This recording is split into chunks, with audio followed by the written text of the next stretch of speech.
আসসালামু আলাইকুম। আজকেও ছাদ বাগানে চলে আসলাম। ছাদ বাগান থেকে পুঁইশাক হারভেস্ট করতে। মাশাআল্লাহ অনেকগুলো পুঁইশাক হয়ে আছে।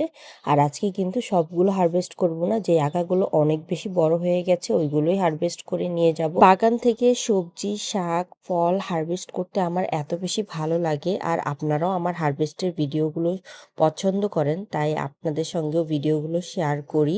মাশাআল্লাহ অনেকগুলো পুঁইশাক হয়ে আছে। আর যে পুঁইশাকের ডালগুলো অনেক বেশি লম্বা হয়ে গেছে ওইগুলোকে কেটেও দিচ্ছি, প্লাস রান্না করার জন্য নিয়ে নিচ্ছি, আর কিছু পাতাও নিয়ে নিচ্ছি। আর এই ডাল থেকে কিন্তু আবার অনেক অনেক পুঁইশাক হবে, তাই আমি ডালগুলো একটু বড়ই রেখেছি। অলরেডি অনেকগুলো নতুন আগাও এসে গেছে, সেগুলো প্রায় এক সপ্তাহের মধ্যেই বড় হয়ে যাবে। আবার এক সপ্তাহ পরেই আমি আবার পুঁইশাক হারভেস্ট করতে পারবো। ছাদ বাগানে পুঁইশাক, কলমি শাক, লাল ডাঁটা শাক চাষ করতে খুব বেশি পরিশ্রমের প্রয়োজন পড়ে না। মাটিতে জৈব সার থাকলেই কিন্তু খুব সুন্দর শাক হয়ে যায়। যারা নতুন বাগান করতে চাচ্ছেন তারা কিন্তু শাক দিয়েই শুরু করতে পারেন। আর এই থানকুনি পাতার উপকারিতা বলে আসলে শেষ করা যাবে না, তাই আজকে কিছু থানকুনি পাতাও নিয়ে নিলাম ভর্তা করার জন্যে। মাশাআল্লাহ